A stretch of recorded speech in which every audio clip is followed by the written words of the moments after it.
Please Tiyas ভাই ছাড়েন, লাগছে আমার। লাগুক, লাগার জন্যই তো দিয়েছি। তোর কত বড় সাহস, আমাকে বিয়ে করতে চাস? নিজের চেহারা দেখেছিস আয়নায়? তোর স্ট্যাটাস আর আমার স্ট্যাটাসের সাথে যায় কখনো? গ্রামের গাইয়া ভূত আমার ঘাড়ে চাপতে যাস? বিশ্বাস করেন তিয়াস ভাই, আমি ইচ্ছে করে রাজি হইনি। বাবা আমাকে কসম দিয়েছে এই বিয়েতে রাজি না হলে আমাকে বাবার মরমুখ দেখতে হবে। এই চুপ, একদম চুপ। তোরা বাপ তো চায় তোকে আমার ঘাড়ে ওঠাতে। আমাদের সম্পত্তির লোভে বিয়ে করতে চাইছিস, তাই না? লোভী কোথাকার। নিধির হাত আরও শক্ত করে ধরল তিয়াস। প্লিজ তিয়াস ভাই, আমাকে যা বলার বলেন, আমার বাবাকে টানবেন না। আমার খুব লাগছে, ছেড়ে দিন প্লিজ। যা সত্যি তাই বলছি।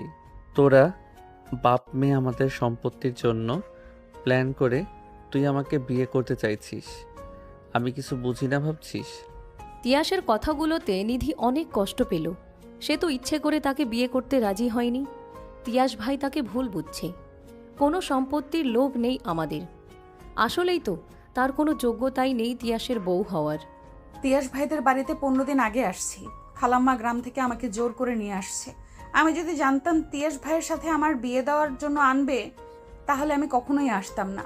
আসার সময় মিনুকেও আনতে পারিনি। মিনুকে ছেড়ে কখনো থাকিনি। একে তো মিনির জন্য মন খারাপ, তার উপরে তিয়াস ভাইয়ের কথা যেন নিজেকে অসহায় লাগলো।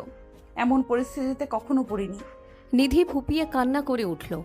নিধির চোখে পানি দেখে তিয়াস নিধির হাত আলগা করে দিল। কঠিন গলায় বলল, দেখ, এই ন্যাকা কান্না আমার সামনে করবি না। তুই যদি ভেবে থাকিস তোর কান্না দেখে আমি বরফের মতো গলে যাব, তাহলে তুই ভুল ভাবছিস।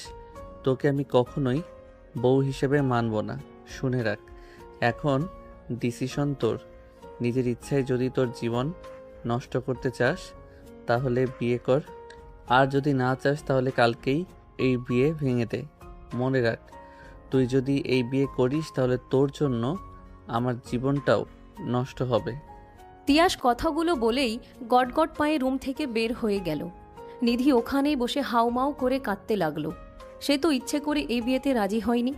বাবা, তুমি কেন আমায় এমন কসম দিলে? তুমি আমায় কসম না দিলে আমি কখনোই এই বিয়েতে রাজি হতাম না। মিনু, মিনু রে, তোকে আমার খুব মনে পড়ছে। মিনু হলো নিধির আদরের বিড়াল। তিয়াস বিড়ালকে সহ্য করতে পারে না। বিড়াল দেখলেই রাগে একেবারে বম হয়ে যায়। তাই মিনুকে আসার সময় নিধিদের প্রতিবেশী রহিম চাচার কাছে রেখে এসেছে। পরদিন সকালবেলা ডাইনিং টেবিলে বসে সকালের নাস্তা করছে তিয়াস, তিয়াসের বাবা জামাল খান, বোন মিলি খান, আর সাথে নিধির বাবা আকরাম হোসেন। তিয়াসের মা রুমা বেগম আর নিধি সবাইকে সার্ভ করে দিচ্ছেন। নিধি মা, তুমিও বসো, আমাদের সাথে খেয়ে নাও। না খালু, আমি পরে খালাম্মার সাথে খেয়ে নিব, আপনারা খান। জামাল খান মুচকি হেসে বললেন, আর দুদিন পরেই তোমার আর তিয়াসের বিয়ে। আমি তো তোমার শ্বশুর হয়ে যাব। এখন থেকে বাবা ডাকা প্র্যাকটিস করো। জামাল খানের কথায় সায় জানিয়ে রুমা বেগম বলে উঠল, হ্যাঁ নিধিমা, তুমি এখন থেকে আর খালু খালাম্মা বলে ডাকবে না। তোমার খালুকে বাবা বলে ডাকবে আর আমাকে মা বলে ডাকবে, কেমন? জামাল খান আর রুমা বেগমের কথায় আকরাম হোসেন বেশ খুশি হলেন। নিধি একবার তিয়াসের দিকে তাকালো। তিয়াস রাগী দৃষ্টিতে তাকিয়ে আছে তার দিকে, চোখে ইশারা দিয়ে কিছু বলতে বলছে। নিধি বেশ বুঝতে পারল তিয়াসের ইশারা। নিধি বিয়েতে রাজি না এই কথা সবাইকে এখন বলবে। আর যাই হোক, সে তিয়াস ভাইয়ের জীবন নষ্ট হতে দিবে না। মনে মনে সব কথা সাজিয়ে নিল।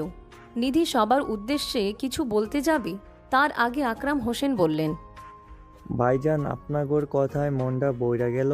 আমার মা মরা মাইয়াডা এমনি ভালোবাসা যাইয়েন। আমার মাইয়াডারে খুশি দেখলে আমি নিশ্চিন্তে মরতেও পারমু। বাবার এমন খুশি হওয়া দেখে নিধির আর বলা হলো না, চুপ করে দাঁড়িয়ে থাকলো। আকরামের কথায় রুমা বেগম বলল, ভাইজান, আপনি নিশ্চিন্তে থাকেন। নিধিমা এখানে আমাদের মেয়ে হয়েই থাকবে। একে একে সবার খাওয়া শেষ হলো। আকরাম হোসেন খাওয়া শেষে উঠে গেলেন আর বললেন, ভাইজান, আসলাম তো অনেকদিন হলো। নিধি মায়ের বিয়ের পরের দিনই কিন্তু আমি চলে যাব।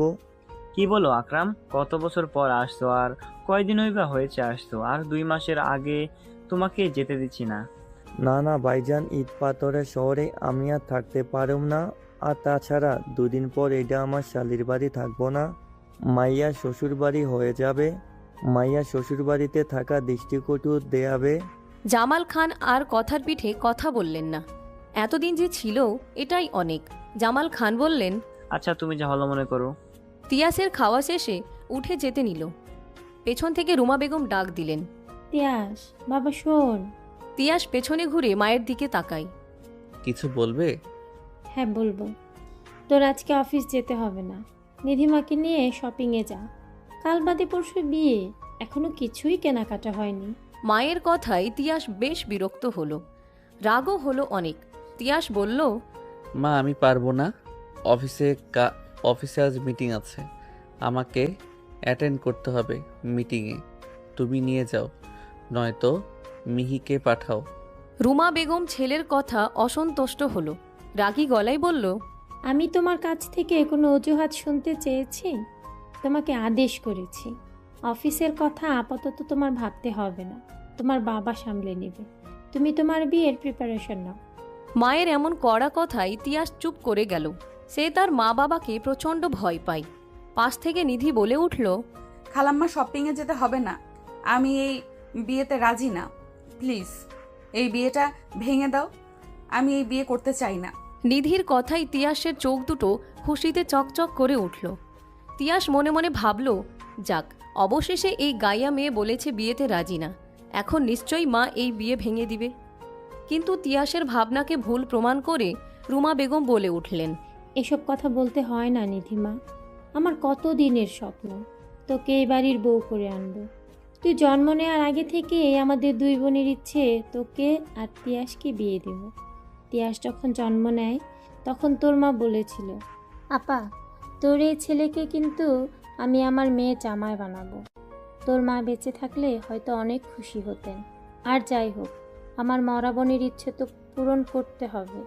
আর এখন তুই বলছিস রাজি না, তিয়াস নিজেও রাজি, তাহলে তোর সমস্যাটা কোথায়? রুমা বেগমের কথায় নিধি খুব কান্না পেল। মায়ের কথা বড্ড মনে পড়ছে। তবুও কান্না গিলে নিয়ে বলতে চাইল, তিয়াস ভাইও বিয়েতে রাজি না, কিন্তু তা আর বলতে পারল না। তার আগেই রুমা বেগম তাড়া দিয়ে বললেন, আমি আর কোনো কথা শুনতে চাই না, এক্ষুনি রেডি হয়ে তিয়াসের সাথে শপিংয়ে যাবে। কথাগুলো বলেই রুমা বেগম চলে গেলেন। তিয়াস নিজেও রাগে গজগজ করতে করতে চলে গেল। কিছু সময় পর নিধি আর তিয়াস বের হয়েছে শপিংয়ে যাওয়ার জন্য। তিয়াস ড্রাইভিং সিটে বসে, নিধি পেছনের সিটে বসতে গেলে তিয়াস নিধিকে ধমক দিয়ে বলে, এই গাইয়া মেয়ে, আমাকে কি তোর ড্রাইভার মনে হয় নাকি? সামনে এসে বস, যত যেখানে উটকো ঝামেলা সব আমার ঘাড়ে এসেই পড়ে। নিধি তিয়াসের কথায় আর কোনো জবাব দিল না, চুপচাপ এসে ফ্রন্ট সিটে বসল। তিয়াস গাড়ি স্টার্ট দিল। প্রায় মিনিট 40 পর একটা বড় শপিং মলের সামনে এসে গাড়ি থামল। কেউ কারো সাথে কথা বলল না। চারিদিকে উঁচু উঁচু বিল্ডিং, মানুষজন গিজগিজ করছে। কিছু কিছু বিল্ডিং মনে হচ্ছে আকাশ ছুঁয়ে গেছে। নিধি হাঁ করে চারিদিকে দেখতে লাগলো। সে তো গ্রামে বড় হয়েছে, কোনোদিন শহর এলাকায় আসেনি। নিধির এমন তাকানোয় তিয়াসের বেশ বিরক্ত হলো। নিধিকে ধমক দিয়ে বলল, এই ছোট লোক, এভাবে হাঁ করে কি দেখছিস? জীবনেও কি শপিং মল দেখিসনি? মানুষের সামনে কি আমার মান সম্মান খাবি নাকি? তিয়াসের কথায় নিধি অনেক কষ্ট পেল, কিন্তু তা প্রকাশ করল না। আস্তে করে বলল, আপনি আমাকে এইভাবে বলছেন কেন? আমি এত উঁচু বিল্ডিং কখনো দেখিনি, তাই দেখছিলাম। চুপ, একদম আমার মুখে মুখে তর্ক করবি না, চল আমার সাথে। কথাগুলো বলেই তিয়াস মলের ভেতরের দিকে হাঁটা ধরল। পেছন পেছন নিধিও গেল। তিয়াসের কথা মতো নিধি মাথা নিচে করে হাঁটছে। মাথা নিচে করে হাঁটার ফলে কতজনের সাথে যে ধাক্কা লেগেছে তার হিসাব নেই। নিধির উপরে তিয়াস এবার চরম বিরক্ত। তিয়াস রাগী গলায় বলল, এই মেয়ে, চোখ কি বাসায় রেখে আসছিস নাকি মানুষের সাথে ধাক্কা খেতে ভালো লাগছে তোর? নিধি কোনো উত্তর দিল না। তিয়াস আবারও ধমক দিয়ে বলল, একটা থাপ্পড়ে সবগুলো দাঁত ফেলে দিব। বল, মাথা নিচু করে হাঁটছিস কেন? এবারেও নিধি কোনো উত্তর দিল না, চুপ করে দাঁড়িয়ে রইল। তিয়াসের যেন ধৈর্য সীমা পার হয়ে যাচ্ছে। এবার কড়া করে একটা ধমক দিল। তিয়াসের এমন ধমকে নিধি আমতা আমতা করে বলে, আপনি কি করছিস? ঠিকভাবে কথা বল। আপনি তো বলেছেন মাথা নিচু করে হাঁটতে, তাই হাঁটছিলাম। আর একটু আগে তো বললেন আপনার মুখের উপরে যেন কথা না বলি, তাই তো চুপ করেছিলাম। একদমে কথাগুলো বলে নিধি। ভয়ে হাত পা ঠান্ডা হয়ে যাচ্ছে নিধির। এই একটা লোককে প্রচণ্ড ভয় পায় নিধি। তিয়াস নিধির ভয় পাওয়া দেখে কিছু বলল না। আবারও হাঁটা ধরল মলের ভেতরে। প্রায় 2 ঘন্টা পর তাদের শপিং করা শেষ হলো। সব কিছু চয়েস তিয়াসই করেছে। নিধি পুরোটা সময় রোবট হয়েছিল। তার বিয়ের জন্য শপিং করা হলেও তিয়াস একটাবারও নিধির মতামত নেয়নি। দোকানে ভেতর ঢুকে যেইটা সামনে পেয়েছে সেটাই কিনে নিয়েছে। শপিং করতে করতে দুপুর হয়ে যায়। তিয়াস কি মনে করে নিধিকে জিজ্ঞেস করে, দুপুর তো হয়ে গেছে, তোর কি খিদে লেগেছে? 2 দিকে মাথা নাড়িয়ে আস্তে করে বলে, না। বাসায় গিয়ে আবার বলিস না তোকে কিছু কিনে খাওয়াইনি। কিছু খেতে চাইলে বল। নিধি আবারও 2 দিকে মাথা নাড়িয়ে না বলে। তিয়াসও আর কিছু বলে না। দুজনেই বাসার উদ্দেশ্যে রওনা দেয়। রাতের বেলা নিধি তার রুমের ব্যালকনিতে দাঁড়িয়ে আছে। আকাশের দিকে তাকিয়ে কোনো এক তারার মাঝে তার মাকে খুঁজে চলেছে। তখনই মিহি এলো। মিহি আর নিধি একই বয়সী। মিহি নিধিকে পেছন থেকে ডাক দিল, আপু, কি করছো এখানে তুমি? রাতের পর ব্যালকনিতে আসা ভাইয়া পছন্দ করে না। নিধি পেছনে ঘুরে দাঁড়ায়।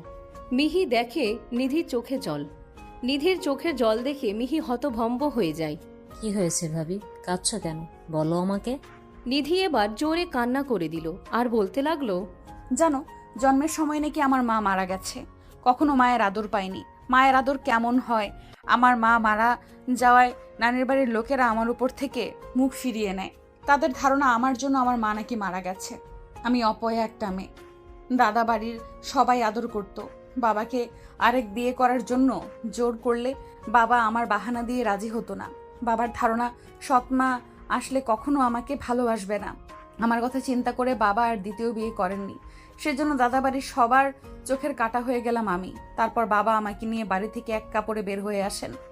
বাবা মেয়ের ছোট সংসার হলো ওই গ্রামে। দাদাবাড়ির সবাইও আমার আর বাবার থেকে মুখ ফিরিয়ে নিল। বাবা কখনো মায়ের আদরের কমতি রাখেননি। তার সব সুখ বিসর্জন দিয়ে আমাকে সুখে রেখেছে। তার এই একটা আবদার, অনুরোধ আমি ফেলি কিভাবে? তার আবদার একটাই, আমি যেন তিয়াস ভাইকে বিয়ে করি। বাবার এই আবদারে আমি প্রথমে না করলেও বাবার মরা মুখ দেখার ভয়ে রাজি হয়ে যাই। কথাগুলো বলতে বলতে অঝরে কাঁদতে থাকে।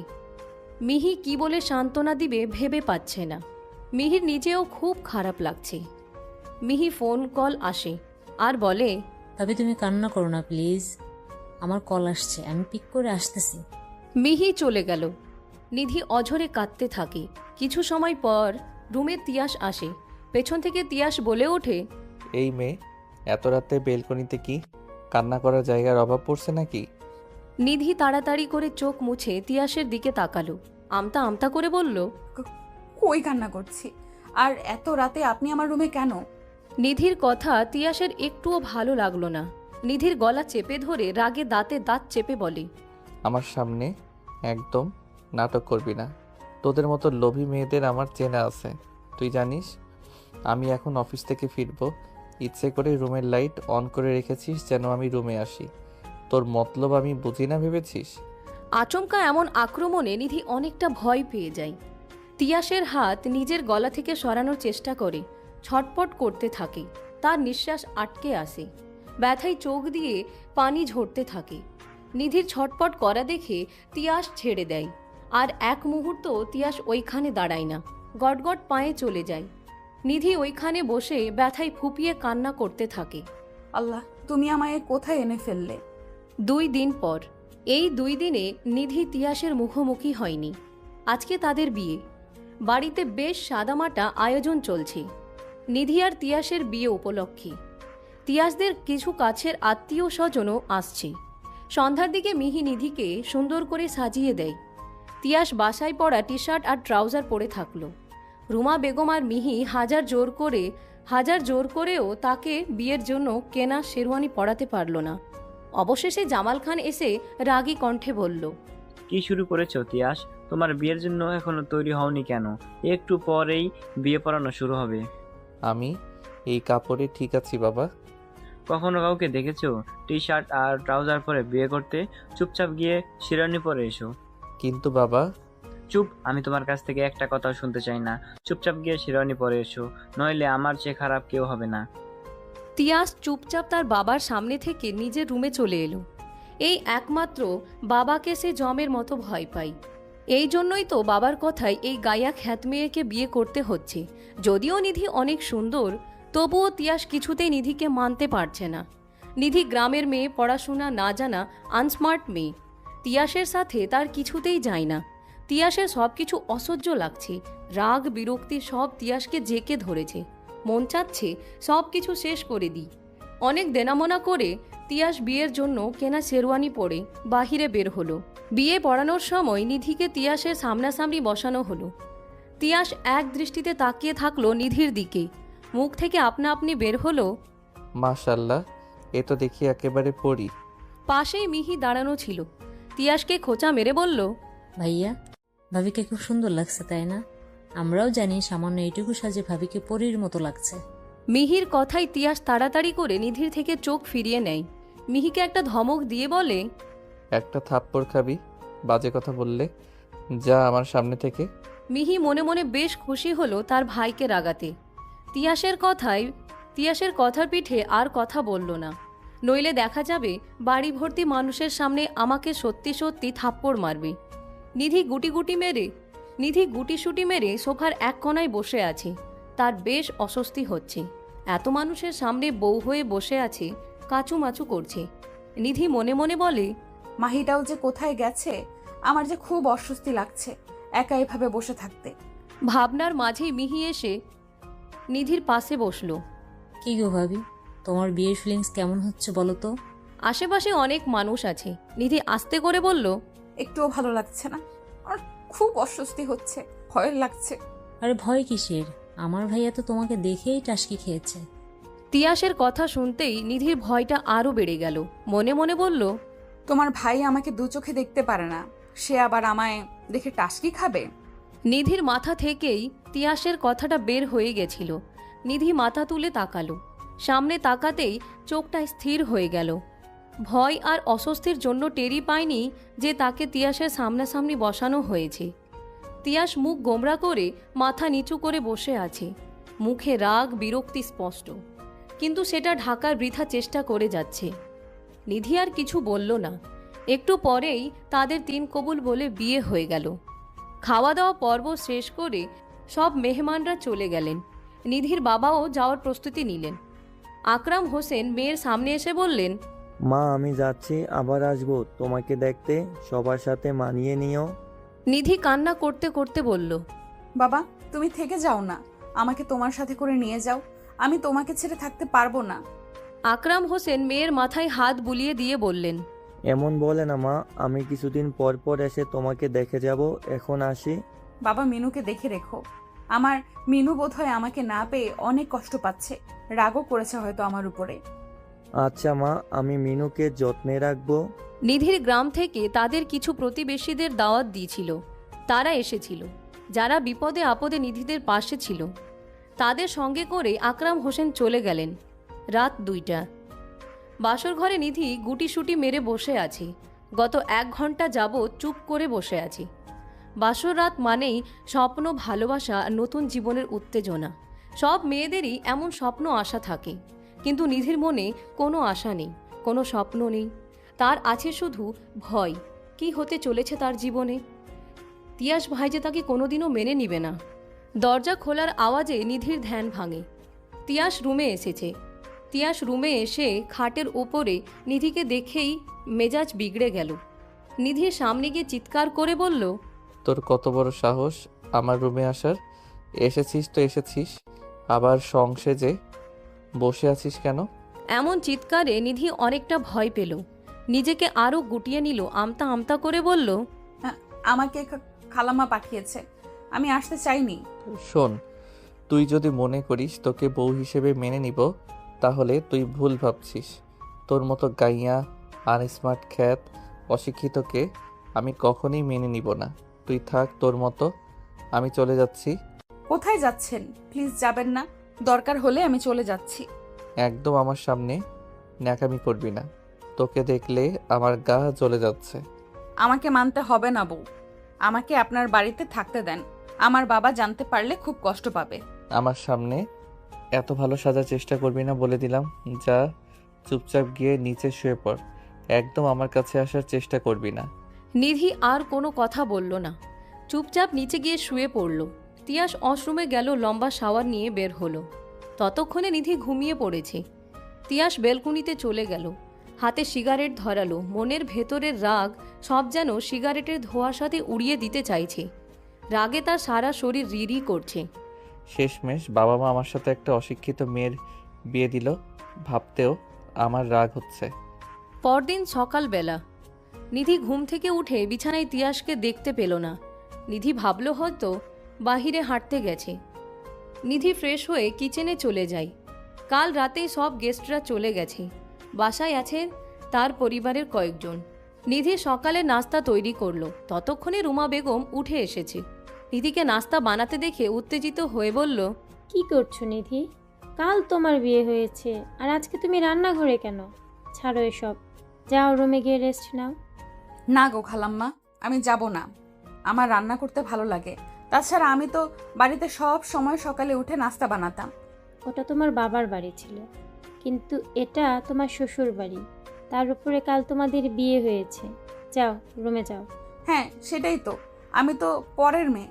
আমাকে সেটা মনে করিয়ে দিলে আমি শুধুমাত্র এই বাড়ির বউ। আমি এইভাবে বলতে চাইনি মা। তোমার কালকে বিয়ে হয়েছে, আজকে যদি রান্না করো তাহলে মানুষ আমাকে দজ্জাল শাশুড়ি বলবে। বলবে আমি নতুন বৌমাকে দিয়ে কাজ করাই।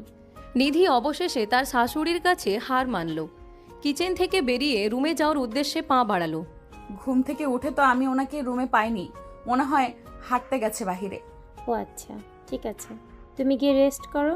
তিয়াস বাড়িতে ফিরলে ওকে কফি বানিয়ে দিও। নিধি আচ্ছা বলে চলে গেল রুমে। রাতে যেগুলো গিফট পেয়েছে ওগুলো গুছিয়ে রাখছিল। নিধির চোখ পড়ে টেবিলের ওপরে একটা লাল রঙের কাগজ। কাগজটার উপরে কলম রাখা। নিধি টেবিলের কাছে গেল, কাগজটায় কি লেখা আছে পড়তে লাগলো। কাগজটায় যা লেখা আছে তা পড়ে নিধি স্তব্ধ হয়ে গেল।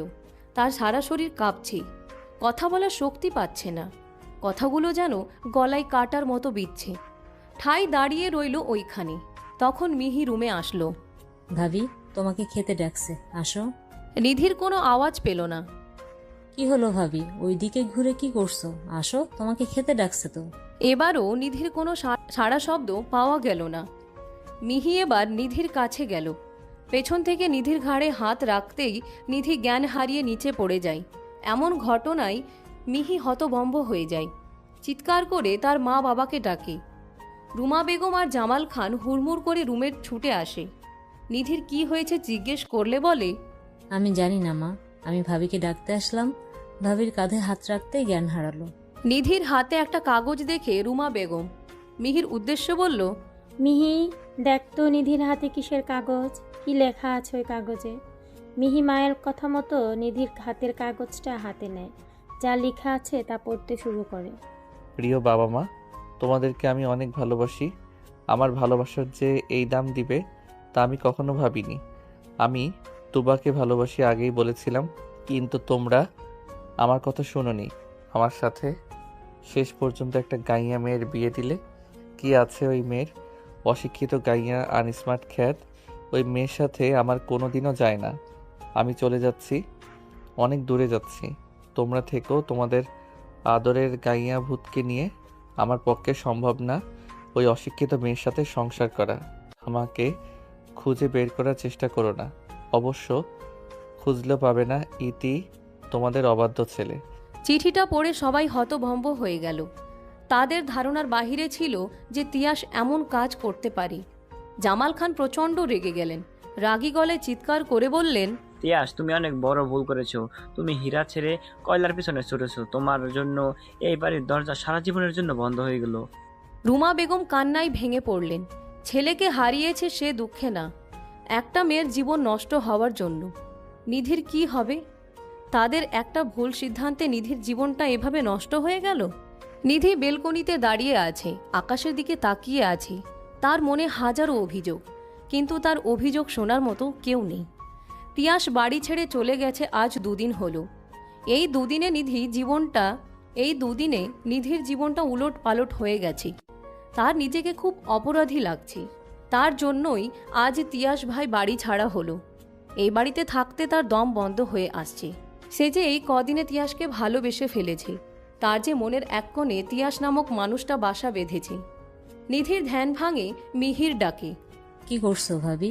নিধি পেছনে ঘুরে তাকালো না, যেভাবে ছিল সেভাবে থেকে বলল, কিছু না মিহি, কিছু বলবে? তোমার কি মন খারাপ? যার মন নেই তার আবার মন খারাপ হয় কিভাবে মিহি? মিহির বুঝতে বাকি রইল না যে নিধির মন খারাপ। এই 2 দিনে নিধি খাওয়া দাওয়া ছেড়ে দিয়েছে, কারো সাথে কথা বলে না, সব সময় কান্না করে। মিহি নিধির সামনে একটা বিড়াল রেখে বলে, দেখো তো তোমার মন ভালো হয় কি না। নিধি তাকালো না, বিরক্ত স্বরে বলল, প্লিজ মিহি, বিরক্ত করো না, ভালো লাগছে না, আমাকে একা থাকতে দাও প্লিজ। আরে একবার তাকাবে তো, তারপর না হয় বলো। নিধি বিরক্তি নিয়ে পেছনে ঘুরে তাকালো। সামনে মিনুকে দেখে খুশিতে চোখ দুটো চকচক করে উঠল। মিনুকে কোলে নিয়ে অসংখ্য চুমু দিতে লাগলো। নিধির খুশি দেখে মিহিও অনেকটা স্বস্তি পেল। যেভাবেই হোক ভাবিকে হাসি খুশি রাখতে হবে। এভাবে নিজেকে ঘরবন্দি রাখলে ভাবি অসুস্থ হয়ে পড়বে। নিধি কিছু সময় পর ভ্রু কুঁচকে বলল, বাবা এসেছে মিহি? না, তাহলে মিনুকে আনলো কে? বাবা গেছিল তোমার কলেজ থেকে টিসি আনতে। আসার সময় তোমাদের বাড়িতে গেছিল। মিনুকে দেখে নিয়ে এসেছে যাতে তোমার মন ভালো হয়। তোমাকে আমার কলেজে ভর্তি করানো হয়েছে। কাল থেকে আমার সাথে কলেজে যাবে। কলেজে গেলে তুমি নিজেকে হাসি খুশি রাখতে পারবে। নিধি মিহির কথাগুলো শুনল। এদেরকে যত দেখছে তত অবাক হচ্ছে। তার জন্যে তাদের ছেলে আজ বাড়ি ছাড়া, আর তারা তাকে সারা জীবনের জন্য তাদের কাছে রাখার প্ল্যান করছে। নিধিকে কিছু ভাবতে দেখে মিহি বলল, কি ভাবছো ভাবি? চলো, রাতের খাবার খাবে। তুমি যাও, আমি আসছি। মিহি আচ্ছা বলে ওখান থেকে চলে গেল। নিধি মিনু কেমন মন ভরে আদর করে। মিনুকে বলে, মিনু, তোর কি আমার কথা খুব মনে পড়েছে? আমার উপরে রাগ করেছিস? সরি, আর তোকে দূরে দূরে রাখবো না। মিনু ও কি বোঝে, ও শুধু মিয়াও মেয়াও করতে থাকে। মিনুকে নিয়ে নিধি রাতের খাবার খেতে গেল। খাবার টেবিলে বসে আছে জামাল খান, মিহি আর রুমা বেগম। কাজের মেয়ে শিলা সব কিছু নিয়ে আসছে। নিধিকে আসতে দেখে জামাল খান বললেন, নিধি মা, মিনুকে পেয়ে খুশি তো? নিধি একটা মুচকি হাসি দিয়ে বলল, জি খালু, আমি খুব খুশি হয়েছি। নিধি এসে রুমা বেগমের পাশে এসে বসল। রুমা বেগম বললেন, নিধিমা, আমাদের তুই মাফ করে দিস। আমাদের জন্য তোর জীবনটা নষ্ট হয়ে গেল। আরে খালাম্মা, কি বলছেন আপনি? আপনাদের জন্য কেন আমার জীবন নষ্ট হতে যাবে? এটা হওয়ার কথা ছিল, তাই হয়েছে। আমার ভাগ্য এটা লেখা ছিল। সত্যি আমাদেরকে ভুল বুঝিসনি তাহলে? তুমি পাগল হয়ে গেছো খালাম্মা, আমি কেন ভুল বুঝতে যাব?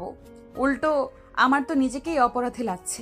আমার জন্য তোমার ছেলে বাড়ি ছাড়া হয়েছে। নিধির কথা শুনে জামাল খান বললেন, এটা তোমার ভুল ধারণা মা। তোমার জন্য কেন সে বাড়ি ছাড়া? সে নিজের ইচ্ছেতে বাড়ি ছেড়েছে। এতে তোমার নিজে দোষ দেওয়া একদম ঠিক নয়। হ্যাঁ ঠিকই, আমি তিয়াসকে মানুষের মতো মানুষ বানাতে পারিনি। মা হিসেবে আমি ব্যর্থ। নিধিমা, আজকে থেকে তুই এই বাড়ির মেয়ে। কাল থেকে কলেজে যাবি। তোমাকে মানুষের মতো মানুষ হতে হবে। ঠিক কিছুক্ষণ চুপ করে থাকলো, তারপর বলল, মা, আমি অনেক পড়াশোনা করব, তোমাদের মুখ উজ্জ্বল করব। নিধির মুখে মা ডাক শুনে উপস্থিত সবাই অবাক হলেন। রুমা বেগম খুব খুশি হলেন। উঠে এসে নিধিকে জড়িয়ে ধরে বললেন, কি বললি? আরেকবার ডাক তো মা বলে। নিধি এবার কান্না করে দিল। রুমা বেগমের গায়ে যেন আজকে মা মা গন্ধ পাচ্ছে। জন্মের পর হয়তো এই প্রথম কাউকে মা বলে ডাকলো নিধি। রুমা বেগমের বুকে মুখ লুকিয়ে কান্না করতে লাগলো আর বলল, মা, তুমি আমার মা। পাশ থেকে জামাল খান এসে বললেন, আর আমাকে কি বলে ডাকবে নিধিমা? নিধি জামাল খানের দিকে তাকালেন। জামাল খান হাত বাড়িয়ে দিলেন। নিধি জামাল খানের কাছে গিয়ে হাসতে হাসতে বলল, বাবা। পাশ থেকে মিহি এসেও জড়িয়ে ধরল। জামাল খান এক পাশে নিধি, আরেক পাশে মিহিকে আগলে নিয়ে বললেন, আজ থেকে আমার 2 মেয়ে, মিহি খান আর নিধি খান। শুরু হলো তাদের নতুন জীবনের সূচনা। 6 মাস পর এই 6 মাসে নিধির অনেক পরিবর্তন হয়েছে। আগের মতো আর আনস্মার্ট মেয়ে নেই, সে এখন স্মার্ট হয়েছে, আগের তুলনায় সুন্দর হয়েছে। কলেজে নিধির প্রায় অনেক ছেলেদের ক্রাশ। নিধি যদিও কাউকে পাত্তা দেয় না, তার মনে তো এখনও সেই তিয়াস ভাইয়ের বসবাস।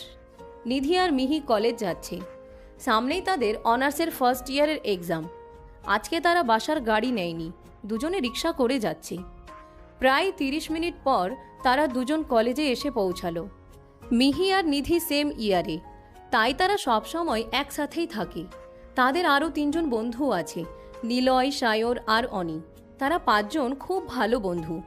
নিধি আর মিহি কলেজে ঢোকার পর অনিকে দেখতে পেল, জোরে চিৎকার করে অনিকে ডাকলো। এই অনি, ওখানে কি করিস? এদিকে আয়। হ্যাঁ আসছি দাঁড়া। অনি ছুটে আসলো নিধি আর মিহির কাছে। নিধি অনিকে জিজ্ঞেস করলো, সায়র আর নিলয় কই? ওদের সাথে একটু আগেই কথা বলেছি ফোনে, ওরা আসছে। ওদের তো আরো আগে আসার কথা ছিল, এখনো আসলো না কেন? ওই শয়তান দুটোর কথা বাদ দে তো, চল ক্লাসে যাই।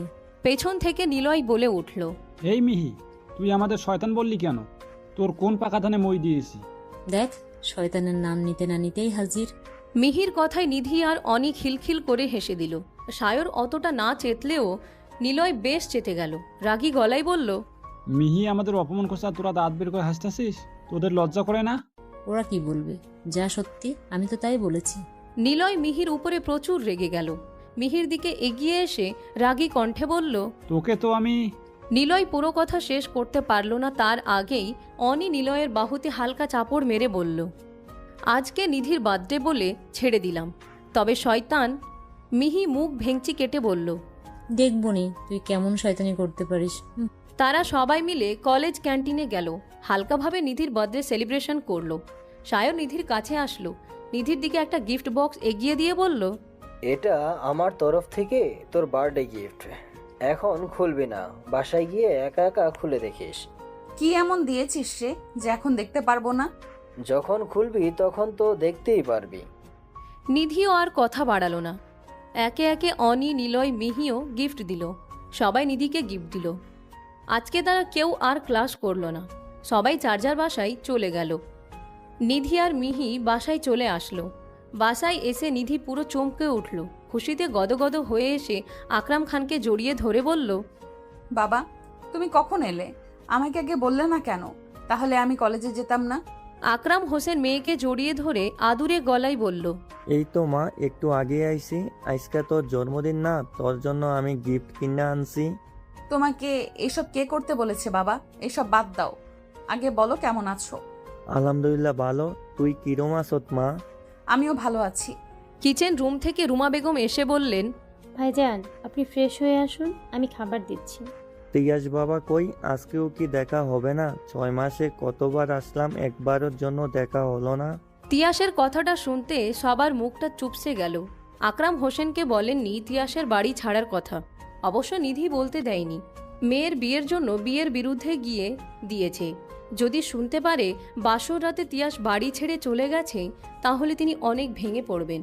নিধি ব্যাপারটা সামলে নিতে বলল, বাবা, উনি তো দেশে নেই, অফিসের কাজে 2 দিন আগেই আমেরিকা গেছে। জানো, আমার বার্থডের কথা শুনে আমার জন্য বিদেশ থেকে ডায়মন্ডের নেকলেস কিনে পাঠিয়েছে। আকরাম হোসেন মেয়ের কথায় বেশ খুশি হলেন। খুশিতে বললেন, আমি বলেছিলাম না তিয়াস বাবা খুব ভালো ছেলে, তোকে খুব ভালো রাখবে। তুই তো এই বিয়েতে রাজি হচ্ছিলিস না। আকরাম হোসেনের কথায় রুমা বেগম দাঁড়ালেন না, হয়তো চোখের পানি লুকানোর জন্যই সরে গেলেন। মিহি নিজেও চলে গেল। তারও যে তার ভাইয়ের উপরে অনেক রাগ, অভিযোগ। নিধি কোনো মতে চোখের পানি আটকে বলল, হ্যাঁ বাবা, উনি সত্যিই খুব ভালো, আমি সুখে আছি। তুমি বসো, আমি ফ্রেশ হয়ে আসছি। কথাটা বলেই নিধি চলে গেল। দুপুরের খাওয়া দাওয়া শেষ করার পর আকরাম হোসেন গ্রামের উদ্দেশ্যে চলে গেলেন। সবাই অনেক জোর করেও তাকে রাখতে পারলেন না। বাবার চলে যাওয়াতে নিধির মনটা খারাপ হয়ে গেল। নিধি রুমে গিয়ে শুয়ে পড়ল। কখন যে ঘুমিয়ে পড়েছে টেরই পায়নি। ঘুম থেকে উঠল বিকাল 5টার পর। নিধি ফ্রেশ হয়ে ড্রয়িং রুমে এসে বসল। তখনই জামাল খান বাসার মধ্যে প্রবেশ করল। নিধি জামাল খানকে এই সময়ে দেখে অনেকটা অবাক হলো। এই সময়ে বাবা তো অফিসে থাকে, আজ হঠাৎ বাসায় আসলো যে? নিধি জামাল খানকে দেখে জিজ্ঞেস করলো, বাবা, আপনি এই সময়ে বাড়িতে? কোনো সমস্যা?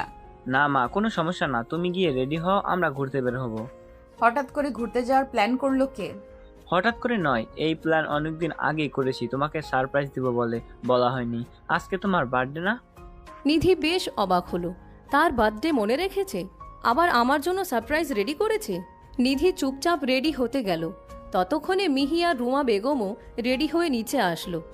কিছু সময় পর নিধিও রেডি হয়ে আসলো। চারজন মিলে বের হলো ঘোরার উদ্দেশ্যে। তারা অনেক জায়গায় ঘোরাঘুরি করলো, মজা করলো, ছবি তুললো।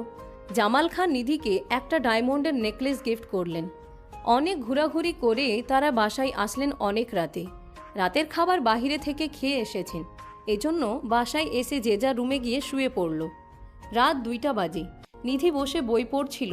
হঠাৎ তার মনে হলো, আরে সায়র, আমাকে যে গিফটটা দিয়েছিল সেটা দেখা হয়নি, যাই এখন গিয়ে দেখি তো। বলেই নিধি টেবিলের ওপর থেকে গিফট বক্স ওঠালো। বক্সের র্যাপিং খুলে এক জোড়া নুপুর আর একটা চিঠি পেল। নিধি ভ্রুকুচকে চিঠিটার দিকে তাকালো, তারপর পড়া শুরু করলো।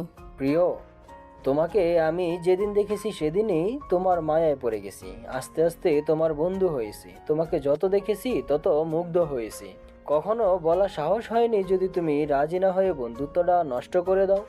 এই ভেবে নিজের আবেগ আর ধরে রাখতে পারলাম না, অবশেষে তোমাকে বলেই দিলাম, ভালোবাসি তোমাকে, খুব ভালোবাসি। চিঠিটা পড়ে নিধি অনেক অবাক হয়। সায়র সবসময় ফ্রি হয়ে কথা বলেছে, আমি তো কখনো বুঝতেই পারিনি ওর মনে এত কিছু চলছে। তাহলে অনেক আগে বারণ করে দিতে পারতাম, আমারই ভুল। ওদেরকে বলা উচিত ছিল আমি বিবাহিত। ভাবনার মাঝে তখনই কলিং বেল বেজে উঠল। আচমকা এমন কলিং বেলের শব্দে নিধি কিছুটা ঘাবড়ে গেল। নিধি ভাবল, এত রাতে আবার কে আসলো? বাসার সবাই তো ঘুমাচ্ছে, আমার কি দরজা খোলা উচিত হবে? নিধি অনেক দোনামনা করে ভয়ে ভয়ে দরজার কাছে গেল। তখনও এক নাগাড়ে কলিং বেল বাজিয়ে যাচ্ছে। নিধির ভয়ে গলা শুকিয়ে কাঠ, ভয়ে সারা শরীর কাঁপছে। এত রাতে কে আসতে পারে? নিধি ভয়ে ভয়ে আস্তে আস্তে দরজা খুলল। দরজার সামনের মানুষটিকে দেখে নিধি ভয়ে আতকে উঠল। কি বিধ্বস্ত দেখাচ্ছে, মাথা থেকে রক্ত চুইয়ে চুইয়ে পড়ছে, শরীরে একটা প্যান্ট ছাড়া কিছু পরা নেই। সারা গায়ে মারের দাগ, চোখ মুখ অসম্ভব লাল হয়ে আছে, মুখে বড় বড় দাড়ি, চুলগুলো ঘাড় ছুঁয়ে গেছে। নিধির গলা দিয়ে যেন কোনো কথাই বের হচ্ছে না, স্তব্ধ হয়ে দাঁড়িয়ে রইল। সামনে থাকা মানুষটি নিধির দিকে এক দৃষ্টিতে তাকিয়ে আছে। নিধি কাঁপা কাঁপা স্বরে বলল, তিয়াস ভাই, আপনি ফিরে এসেছেন? তিয়াস নিধিকে ঠেলে ঘরে ঢুকলো। নিধি উত্তেজিত হয়ে গেল। তিয়াসের সামনে গিয়ে কাঁদতে কাঁদতে বলল, তিয়াস ভাই, আপনার এই অবস্থা হলো কিভাবে? কে মেরেছে এভাবে? তিয়াস কিছু বলতে পারল না। তার আগেই জ্ঞান হারিয়ে মাটিতে লুটিয়ে পড়ল। নিধি ভয়ে চিৎকার করে উঠল।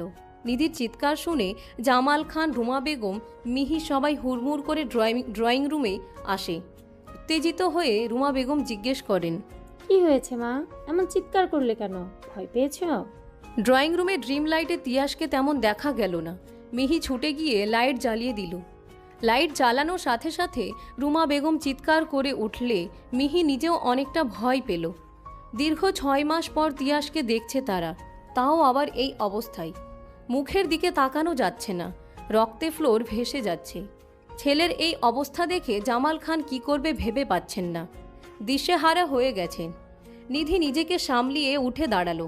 জামাল খানের কাছে গিয়ে কান্না করতে করতে বলল, বাবা, ও বাবা, ওনাকে তাড়াতাড়ি ধরুন, হাসপাতালে নিয়ে যেতে হবে তো, অনেক রক্ত পড়ছে।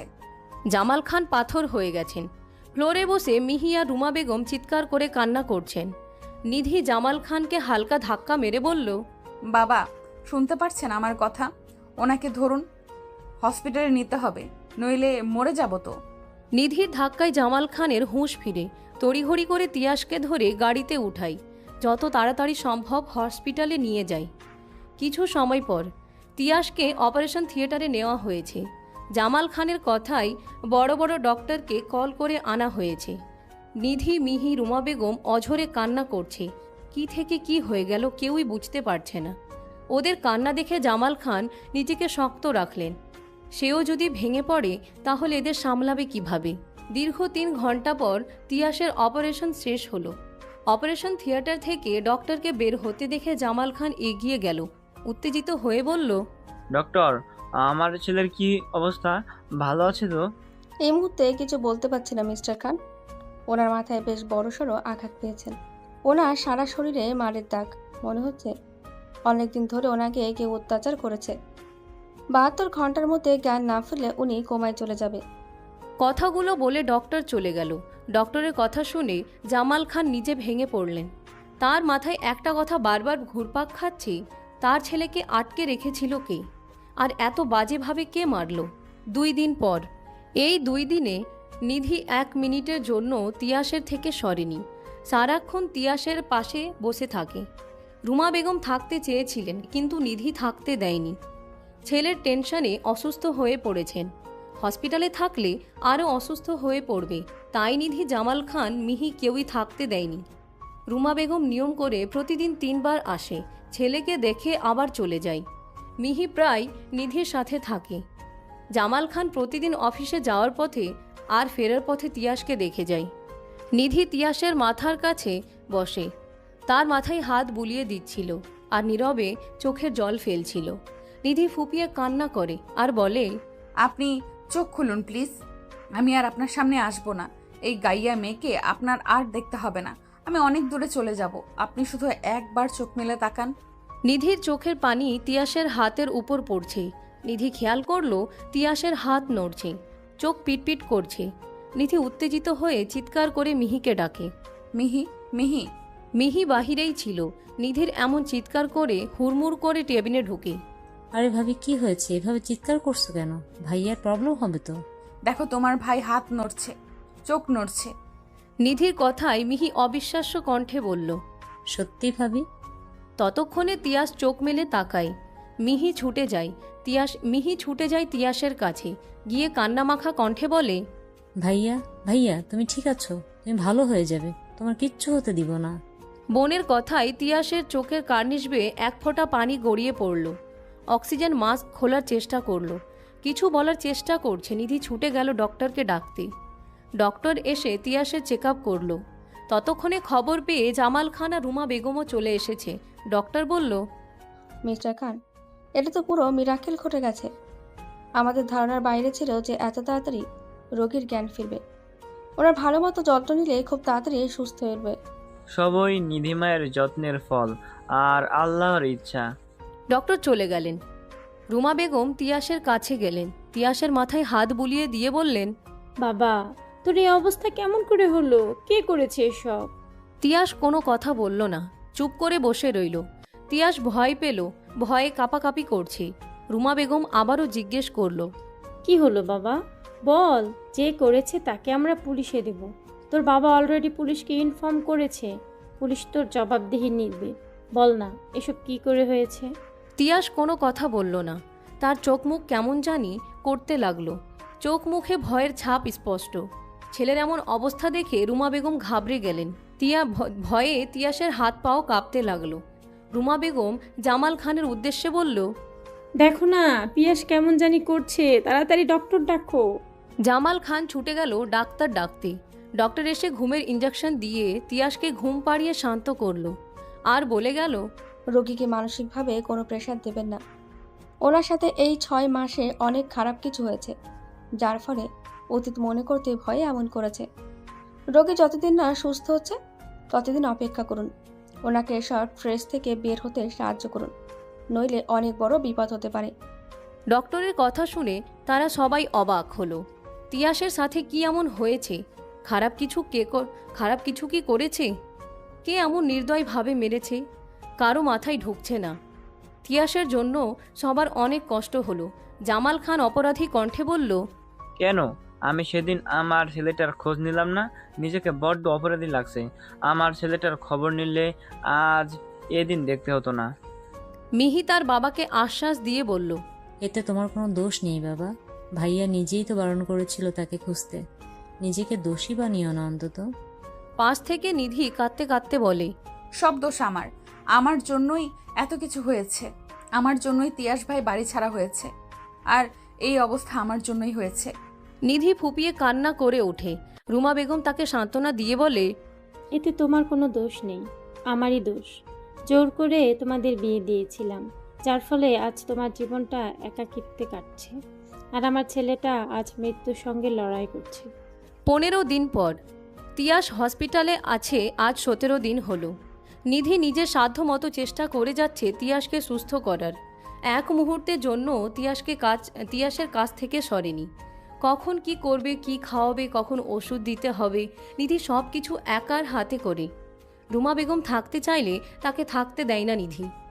এই কয়দিন তিয়াস একবারের জন্য কারো সাথে কথা বলেনি, সব সময় চুপ করে থাকে। বেশি মানুষ দেখলে চিৎকার করে, রুমের লাইট অফ করলেও ভয়ে চিৎকার করে।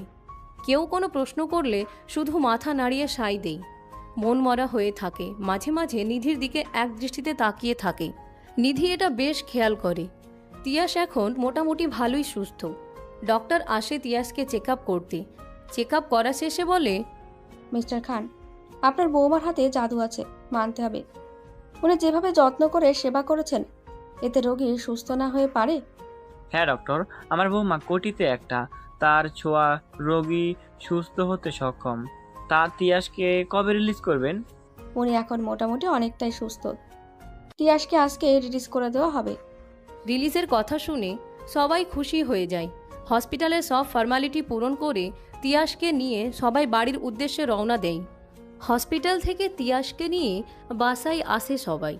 তিয়াস তখনও চুপচাপ, কোনো কথা বলে না। মনে হয় ও একা ওইখানে আছে, ওর আশেপাশে কেউ নেই। তিয়াস বাসায় এসে সোজা তার রুমে চলে যায়। তিয়াস 3-4-এর বেশি মানুষ দেখলে ভয় পাওয়া, অন্ধকারে ভয়ে চিৎকার করা, এত চুপচাপ থাকা, এই বিষয় নিয়ে রুমা বেগম আর জামাল খান বেশ চিন্তিত। তারা এই বিষয় নিয়ে ডক্টরের সাথে কথা বলেছেন। ডক্টর তাদেরকে বলেছেন যে তিয়াসকে অনেকদিন যাবৎ মেলটা টর্চার করা হয়েছে।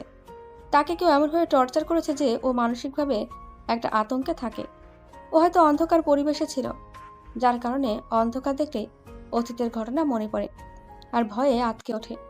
ডক্টরের কথা শুনে রুমা বেগম আর জামাল খান অনেকটাই ভেঙে পড়েন। কি করবেন ভেবে পান না। যদিও ডক্টর তাদের আশ্বাস দিয়ে বলেছেন সময়ের সাথে সাথে ঠিক হয়ে যাবে। তিয়াসকে সবসময় ব্যস্ত রাখতে হবে, ভালো পরিবেশে রাখতে হবে। বাসায় এসে নিধি ওয়াশরুমে চলে যায়। ফ্রেশ হয়ে তিয়াসের রুমে আসে, দেখে তিয়াস চুপচাপ খাটের উপরে বসে আছে। নিধি কথা বলল না, দরজা থেকেই ফিরে গেল কিচেনের উদ্দেশ্যে। একটু পরেই তিয়াসের দুপুরের ওষুধ দিতে হবে। তাড়াতাড়ি করে স্যুপ বানিয়ে নিয়ে গেল তিয়াসের রুমে। তিয়াস তখন রুমে ছিল না। নিধি তিয়াসকে না দেখে কিছুটা ঘাবড়ে গেল। টেবিলের উপরে স্যুপের বাটিটা রেখে ওয়াশরুমের দিকে গেল। সেখানে গিয়েও পেল না। নিধি এবার ব্যালকনিতে গেল। ব্যালকনিতে গিয়ে যা দেখল, নিধি অবাক হলো। তিয়াস হাঁটু মুড়ে বসে ফুপিয়ে কান্না করছে। নিধি তিয়াসের কাছে গেল। তিয়াসের সামনে হাঁটু মুড়ে বসে বলে, কি হয়েছে? এমন বাচ্চাদের মতো কাঁদছেন কেন? ভয় লাগছে? তিয়াস কোনো কথা বলল না, নিধির দিকে মুখ তুলে তাকালো। নিধি আবারও বলল, আমাকে বলবেন না কি হয়েছে? ভয় লাগছে? চলুন রুমে চলুন, দুপুরের খাওয়ার টাইম হয়েছে তো। তিয়াস আচমকা নিধিকে জড়িয়ে ধরল। আচমকা তিয়াসের এমন জড়িয়ে ধরায় নিধি বেশ অবাক হলো, অনেকটা লজ্জাও পেল। তিয়াসের কান্না করা দেখে নিধি কিছু বলল না, ওভাবেই জড়িয়ে ধরে রাখল। কিছু সময় পর তিয়াস শান্ত হলো, সোজা হয়ে বসল। নিধি তিয়াসের হাত ধরে বলল, আপনি এমন চুপচাপ থাকেন কেন? আগের মতো রাগ দেখাতে পারেন না আমার সাথে? বিশ্বাস করেন, আমি আপনার রাগ দেখে একটুও কাঁদবো না। আপনি আগের মতো হয়ে যান না, আমি চলে যাব অনেক দূরে। আমাকে আর দেখতে হবে না আপনার। তিয়াস আবারও নিধিকে জড়িয়ে ধরল আর বলতে লাগলো, তো তুমি যেও না, তুমি যেও না, তুমি যেও না। তিয়াসের কথা শুনে নিধি চুপ করে বসে রইল। এই 15 দিনে তিয়াস এই প্রথম কথা বলল, তাও নিধিকে যেতে নিষেধ করছে। খুশিতে নিধির চোখের কার্নিশ বেয়ে এক ফোঁটা জল গড়িয়ে পড়ল। তিয়াস কেমন পাগলামো করতে থাকে, উত্তেজিত হয়ে বারবার এক কথাই বলছে, তুমি যেও না, তুমি যেও না। নিধির তিয়াসকে শান্ত করার জন্য বলল, আপনি এমন করছেন কেন? আমি কোথাও যাব না আপনাকে ছেড়ে, ভয় পাবেন না, আমি আছি তো। নিধির কথায় তিয়াস অনেকটা শান্ত হলো। নিধি তিয়াসের হাত ধরে বলল, রুমে চলুন, খাবার ঠান্ডা হয়ে যাচ্ছে, মেডিসিন নিতে হবে তো।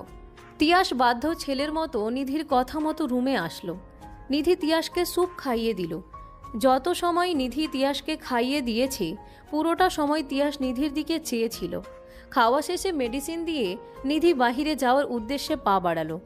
তখনই তিয়াস নিধির ওড়না ধরে বাচ্চাদের মতো করে বলে, তুমি যেও না, থেকে যাও না প্লিজ। আমি যাচ্ছি না, এগুলো রেখে আবার আসছি। না, তুমি চলে যাবে, আমি তোমাকে যেতে দিব না। নিধি তিয়াসের কথা মতো থেকে গেল। একটু পরেই তিয়াস ঘুমিয়ে গেল। নিধি আস্তে করে উঠে আসতে গেলে ওড়নায় টান লাগলো। পেছন ঘুরে দেখল তিয়াস ঘুমের মাঝেও নিধির ওড়না ধরে রেখেছে। নিধি একটা মুচকি হাসি দিয়ে তিয়াসের হাত থেকে তার ওড়নাটা ছাড়িয়ে নিল। কেটে গেল আরও কিছুদিন। এই কয়দিনে তিয়াস পুরোপুরি সুস্থ। আগে কথা না বললেও এখন কথা বলে, টুকটাক সবার সাথেই কথা বলে।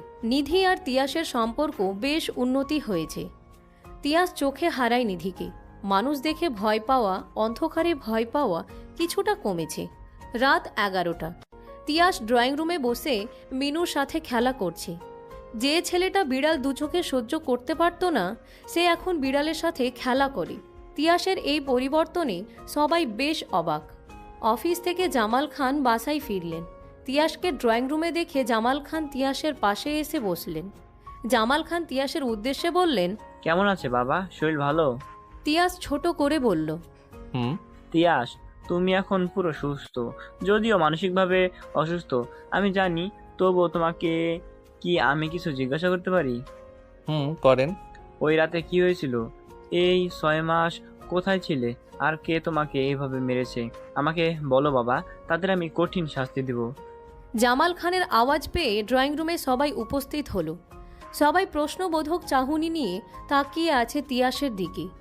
তিয়াস একবার সবার দিকে তাকালো, নিধিকে ইশারা করে বলল তার পাশে এসে বসতে।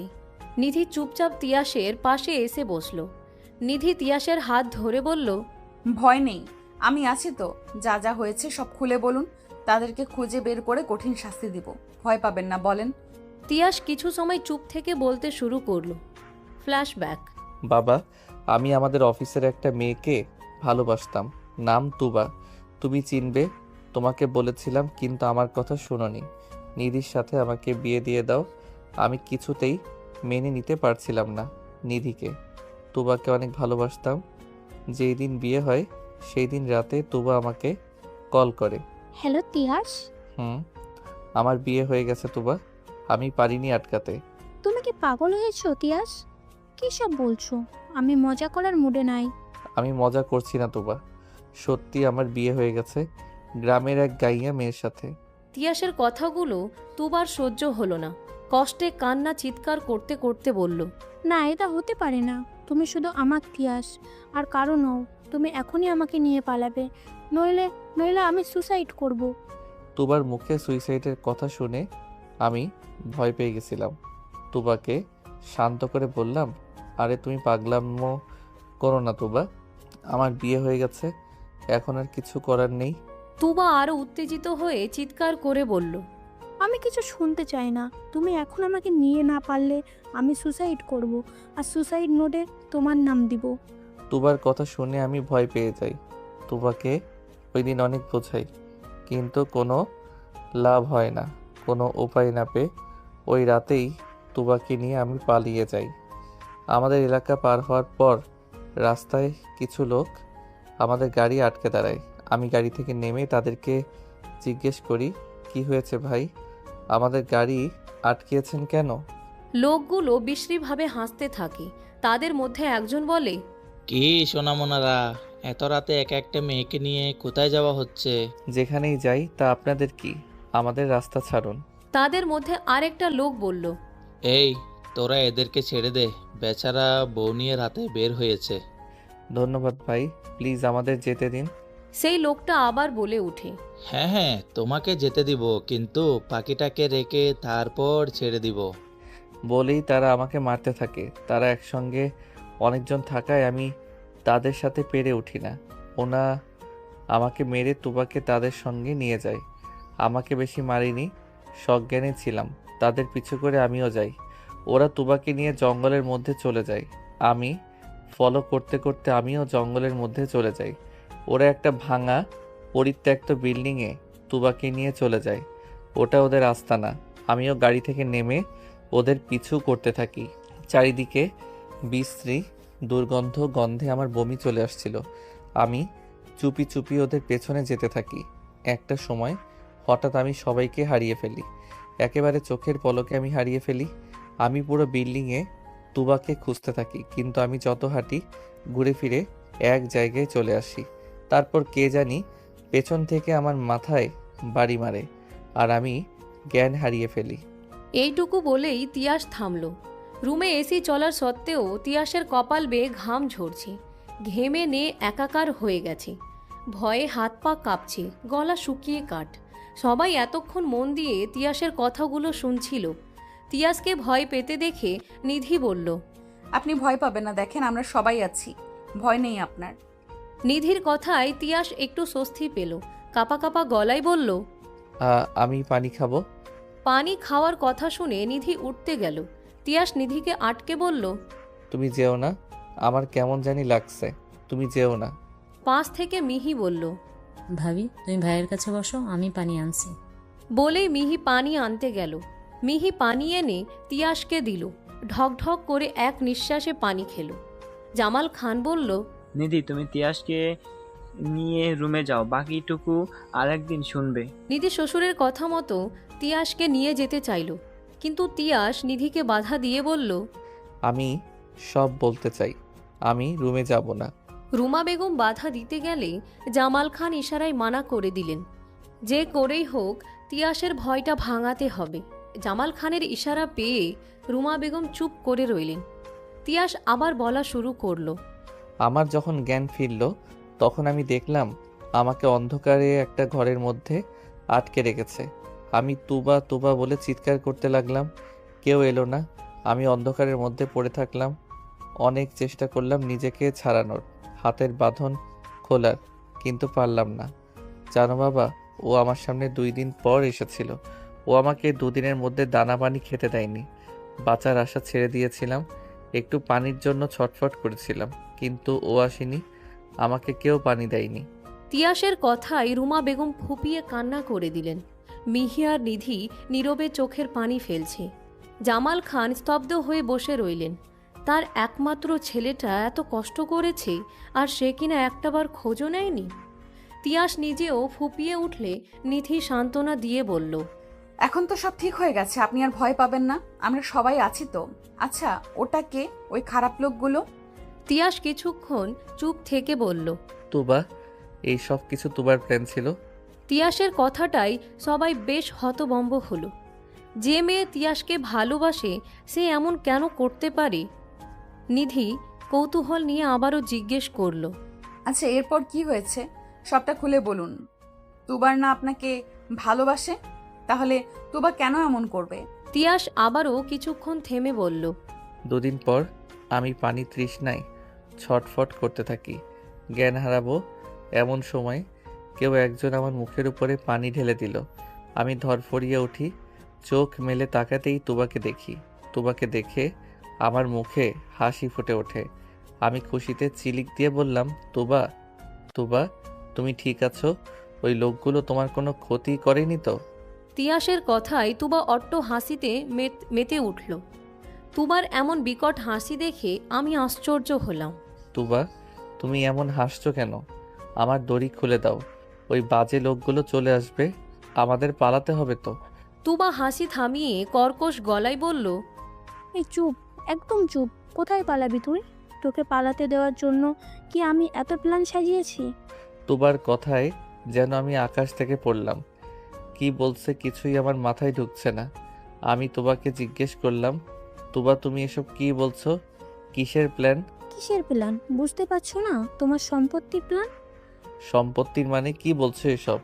শোন, এসব প্রেম ভালোবাসা কিছুই না। তোর সাথে এতদিন আমি নাটক করে এসেছি। ভেবেছিলাম তোকে বিয়ে করে তোর বাড়িতে গিয়ে সব কয়েকটারে মেরে আমি আর আমার স্বামী রাজত্ব করব। কিন্তু তুই আগে থেকে বিয়ে করে বসে আছিস, তাই তো এত প্ল্যান। আমি তোমার কথাগুলো বিশ্বাস করতে পারছিলাম না। 3 বছর একটা মানুষ কিভাবে এত নিখুঁত অভিনয় করতে পারে? আমার কাছে সব কিছু মজা লাগছিল। আমি ওকে খুব ভালোবাসতাম। ওর এসব কথা আমার কাছে বিশ্বাসের অযোগ্য ছিল। কিন্তু এরপর যা বলল আর আমার সাথে যা যা করলো, বিশ্বাস না করে আর পারিনি। বিশ্বাস হচ্ছে না তো তিয়াস? আমি দুদিকে মাথা নাড়িয়ে না বোঝালাম। তখন ওই অন্ধকার রুমে আলোকিত করে কেউ একজন দরজা খুলল। 2 দিন পর আমার চোখে আলোর রশ্মি পড়ার সাথে সাথে আমি চোখ খিচে বন্ধ করে ফেলি। লোকটি অন্ধকার ঘরটার মধ্যে ঢুকে আবারও দরজা বন্ধ করে দিল। আমি লোকটার দিকে তাকালাম। অন্ধকারে আবছা আলোয় লোকটাকে দেখলাম, কিন্তু চিনতে পারলাম না। তুবা লোকটাকে জড়িয়ে ধরে বলল, হাই ডার্লিং, তোমার আসতে এত দেরি হলো কেন? আমাদের শিকার এখন আমাদের হাতের মুঠোয়। এই তো আমি ডার্লিং, তা তো দেখতেই পাচ্ছি। লোকটা আমার সামনে এসে বিশ্রী হাসি দিয়ে বলল, কি মিস্টার তিয়াস খান, শেখা গিয়ে কেমন ফিল হচ্ছে? আমি অবাক হয়ে ওদের কথাগুলো শুনতে লাগলাম। লোকটা আবারও বলতে শুরু, শোন, ভালোই ভালোই সব সম্পত্তি আমার নামে লিখে দে, সেগুলা বিক্রি করে আমরা চলে যাব। তুইও তোর এই গাইয়া বউ নিয়ে কোনো এক গ্রামে সুখে সংসার করিস। এখন বল কি করবি? আমি তাদেরকে বললাম, দেখেন, আপনি কে আমি জানি না। আপনি মনে হয় আমার ব্যাপারে সব জানেন, তাহলে এটাও আপনার জানার কথা, আমার সব সম্পত্তি আমার বাবার নামে, আমার নামে কিছুই নেই। তাই আমাকে ধরে রাখা ফালতু ছাড়া কিছুই না। আমার কথা শুনে তারা দুজন অবাক হলো। এমনটা বোধহয় তারা আশা করেনি। লোকটা তুবার উপরে রাগ দেখিয়ে বলল, কি মাল ফটিয়েছিস, শালা তো সব থাকতেও ফকির। আমি কি জানতাম নাকি শালা বাপের একমাত্র ছেলে? তাই ভেবেছিলাম সব সম্পত্তি হয়তো ওর নামে। বড় দানটা মিস হয়ে গেল। ধ্যাত, এটাকে আর বাঁচিয়ে রাখা যাবে না, ছেড়ে দিলে আমরা ফেসে যাব। মিস হয়নি পাগলা, কিছু তো হাত ছাড়া করতেই হবে। তুবা আমার দিকে এগিয়ে এসে বলে, ব্যাংক কার্ডে কত টাকা আছে? আমি ভয়ে বলে দিলাম, 50 লাখের মতো আছে। তুবা তাচ্ছিল্য করে বলল, যার ব্যাংক অ্যাকাউন্টে 50 লাখ টাকা থাকতে পারে তার নামে কোনো সম্পত্তি নেই? বোকা পেয়েছিস আমাদের কে? লোকটা ভ্রু কুঁচকে তুবার দিকে তাকিয়ে ইশারা করলো। তুবাও সেই ইশারায় সায় দিয়ে বলল, এটাকে এখন মারতে হবে না, খোঁজ খবর নেই আগে, তারপরে কি করা যায় দেখা যাবে। তারপর ওরা চলে গেল, আমাকে রেখে গেল অন্ধকার রুমে ফেলে। আমি ওদের কাছে বারবার আকুতি করি আমাকে ছেড়ে দিতে, কিন্তু দেয়নি। ওরা আমাকে ওই রুমে আটকে রেখে আমার ব্যাংকের সব টাকা তুলে আমেরিকা চলে যায়। ওদের চেলাপেলাকে বলে পাহারা দিতে। জানো, আমাকে ওরা 2 বেলা খেতে দিত, কোনো দিন দিতই না। ওই অন্ধকার রুমে বন্দি হয়ে থাকি। মাঝে মাঝে কিছু লোক এসে আমার কাছে জিজ্ঞাসাবাদ করে। আমি কিছু বলতে না চাইলে আমাকে মারধর করে। 17 দিন আগে চুপি চুপি একটা লোক আসে আমার কাছে। লোকটা ওদের মধ্যে একজন। লোকটা এসে আমাকে বলে, তোকে আমি পাতালে সাহায্য করব যদি তুই আমার একটা কথা রাখিস। আমি লোকটার দিকে অবাক হয়ে তাকালাম। আমার অবাক হওয়া দেখে লোকটা বলল, অবাক হওয়ার কিছুই নেই, আমি সত্যি তোকে পাতালে সাহায্য করব, তুই শুধু আমার একটা কাজ করে দিবি। বল, করে দিবি? আমি পালানোর কথা শুনে উত্তেজিত হয়ে যাই। তাকে বলি, তুমি যা করতে বলবে আমি করব, তবুও আমাকে প্লিজ এখান থেকে যেতে দাও। লোকটার কথা বাড়ালো না, আমাকে নিয়ে চুপি চুপি ওই জঙ্গল থেকে বেরিয়ে এলো। সবাইকে ঘুমের ওষুধ দেওয়ার কারণে কেউ টের পেল না। জঙ্গল থেকে বেরিয়ে মেইন রোডে আসতে কেউ একজন আমার মাথায় বাড়ি মারল। পেছনে তাকাতেই দেখলাম ওদের দলের সর্দার মেরেছে। আমাকে যে লোকটা পালাতে সাহায্য করেছে তাকেও মারতে যাবে, তার আগে আমি ধরে ফেলি। দুজনে মিলে সর্দার মেরে পালিয়ে আসি। এতটুকু বলেই থামল তিয়াস। সবাই মনোযোগ সহকারে সব কথাগুলো শুনল। সবাই বেশ অবাক হলো। রুমা বেগম ছেলেকে জড়িয়ে ধরে কাঁদছে। নিধি আর মিহিও কান্না করছে। জামাল খান তিয়াসকে বললেন, আচ্ছা বাবা, তুমি রুমে যাও, এসব কথা ভুলে যাও। আমি পুলিশকে দিয়ে ওদের খুঁজে বের করার চেষ্টা করছি আব্বাজান। নিধি তিয়াসকে নিয়ে রুমে চলে গেল। তিয়াস শারীরিকভাবে সুস্থ হলেও মানসিকভাবে অনেক অসুস্থ। তিয়াসের শরীর থেকে এখনও ঘাম ঝরছে। নিধি তিয়াসকে রুমে নিয়ে এসি অন করে দিল। তিয়াসের হাতে হাত রেখে বলল, আমি থাকতে আপনি এখনো ভয় পাচ্ছেন? দেখেন এই রুমটা কত আলোকিত, আপনি ভয় পাবেন না, আমি আছি না। তিয়াস নিধিকে শক্ত করে জড়িয়ে ধরল। আচমকা এমন জড়িয়ে ধরায় নিধি তাল সামলাতে না পেরে একটু পিছিয়ে গেল। তিয়াস নিধিকে জড়িয়ে ধরে বলল, তোমাকে ছেড়ে কেন দিন যেও না। তোমাকে ছেড়ে আমি ভুল করেছি, তোমাকে কষ্ট দিয়ে আমি পাপ করেছি, তোমাকে অপেক্ষা করিয়ে নিজে কষ্টে মরেছি। আমাকে তুমি মাফ করে দাও। আমি তোমাকে হারাতে চাই না, তুমি আমায় ছেড়ে যেও না। তিয়াসের কথা শুনে নিধি পাথরের মতো জমে যায়। সারা শরীর শিরশির অনুভূতি সৃষ্টি হয়। পেটের ভেতরে হাজারো প্রজাপতি উড়ে বেড়ায়। অদ্ভুত এক অনুভূতির জন্ম নেয়। নিধির কাঁধে তিয়াস আলতো করে ঠোঁট ছোঁয়ায়। তিয়াসের পরশ পেয়ে নিধি কেঁপে ওঠে। তিয়াস নিধিকে ছাড়িয়ে সোজা হয়ে দাঁড়ায়। নিধির মুখ তিয়াসের দু হাতের মধ্যে এনে আবেগীয় সুরে বলল, আমাকে মাফ করবে না বলো? নিধি কিছু সময় চুপ থাকে, তারপর একটু মজা নিতে বলে, কিন্তু আমি তো গাইয়া মেয়ে, আমি তো কোনো দিন আপনার স্ট্যাটাসে হতে পারবো না। আমার এই গাইয়া মেয়েকেই চাই, অজপাড়া গায়ের এই নিধি নাম খ্যাত মেয়েটাকে চাই। আমাকে ফিরিয়ে দিও না বউ, মরে যাব কিন্তু। নিধি তিয়াসের ঠোঁটে আঙ্গুল রেখে তিয়াসকে চুপ করিয়ে বলে, খুশ, এমন কথা বলতে হয় না। তাহলে বলো, তুমি আমায় মাফ করেছো? আপনাকে কোনো দিন ভুল বুঝিনি, মাফ করি কিভাবে? তিয়াস নিধির ঠোঁট নিজের দখলে নিয়ে নেয়। তিয়াসের এমন আক্রমণে নিধি তাজ্জব বনে যায়। নিধি তিয়াসের থেকে নিজেকে ছাড়ানোর জন্য ছটপট করতে থাকে। তিয়াস নিধির ছটপট করা দেখে ঠোঁট ছেড়ে দেয়। নিধি হাঁপাতে থাকে। তিয়াসের বুকে কিল মেরে বলে, অসভ্য লোক তো আপনি। ও মা, বউয়ের থেকে নিজের হক নিতে গেলে বুঝি অসভ্য হয়ে যায়? তাহলে তো পৃথিবীর বিবাহিত প্রত্যেকটা পুরুষ অসভ্য। চুপ করুন তো আপনি, কি সব বলছেন? বলছি না, করে দেখাচ্ছি। আপনাকে আর করে দেখাতে হবে না, অসভ্য লোক কোথাকার। অনেক রাত হয়েছে, শুয়ে পড়ুন, আমি রুমে গেলাম। বলেই নিধি চলে যাওয়ার জন্য পা বাড়ায়। তিয়াস পেছন থেকে নিধির হাত ধরে আটকে দেয়। নিধি ভ্রুকুচকে তিয়াসের দিকে তাকায় আর ইশারায় বলে, কি হয়েছে? তিয়াস ভাবলেশহীনভাবে বলল, আমার রুম থাকতে তুমি অন্য রুমে কেন যাবে? বউ আমার, রুমও আমার, তাহলে অন্য রুম কেন ইউজ করবে? নিধি প্রশ্নবোধক চাহনি নিয়ে বলল, আপনার মতলবটা কি বলেন তো? এই কয়দিনে তো আপনি গুনে গুনে কথা বলতেন, আজকে হঠাৎ মুখে খই ফুটেছে, ব্যাপারটা কি? অত কিছু তোমার ভাবতে হবে না, চুপচাপ আমার কাছে শুতে আসো, নইলে কিন্তু এখন আমি জোর করে স্বামীর হক আদায় করব। নিধি ভয় পেয়ে বলে, এই না না, আমি যাচ্ছি, আপনার কাছেই শুতে যাচ্ছি। দুজনে শুয়ে পড়ল। তিয়াস নিধিকে বুকের মধ্যে চেপে ধরে বলল, জানো এই 6 মাসে আমার কি মনে হয়েছে? নিধি ছোট করে উত্তর দিল, কি? তিয়াস একটা বড় নিঃশ্বাস ফেলে বুকের ভেতরে যত কষ্ট ছিল, হাহাকার ছিল, সব যেন এই নিঃশ্বাসে বের করে দিচ্ছে। তিয়াস কিছু সময় চুপ থেকে বলে, আমি প্রত্যেকটা সময় তোমাকে মনে করেছি। আমি ভাবতাম আমি আর কখনো বের হতে পারবো না। ওই অন্ধকার রুমে হয়তো পচে গলে মরে যাব, কেউ টেরও পাবে না। নিজেকে খুব অপরাধী মনে হতো। সব সময় প্রার্থনা করতাম শেষ নিঃশ্বাস ত্যাগ করার আগে যেন একটিবার তোমার সাথে দেখা করার, তোমার কাছে একটাবার ক্ষমা চাওয়ার সুযোগ যেন আল্লাহ করে দেয়। আমার প্রার্থনা আল্লাহ শুনেছে। যেটুকু চেয়েছিলাম তার থেকেও বেশি দিয়েছে। চেয়েছিলাম ক্ষমা চাইতে, কিন্তু আল্লাহ আমাকে সংসার করার সুযোগ দিয়ে দিল। তিয়াসের কার্নিশ বেয়ে এক ফোঁটা জল গড়িয়ে পড়ল নিধির কপালে। নিধি নিজেও ফুপিয়ে কান্না করছে। তিয়াস নিধিকে জিজ্ঞেস করল, বউ, তোমার কি আমার কথা কখনো মনে পড়েনি? নিধি এবার জোরে কান্না করে দিল।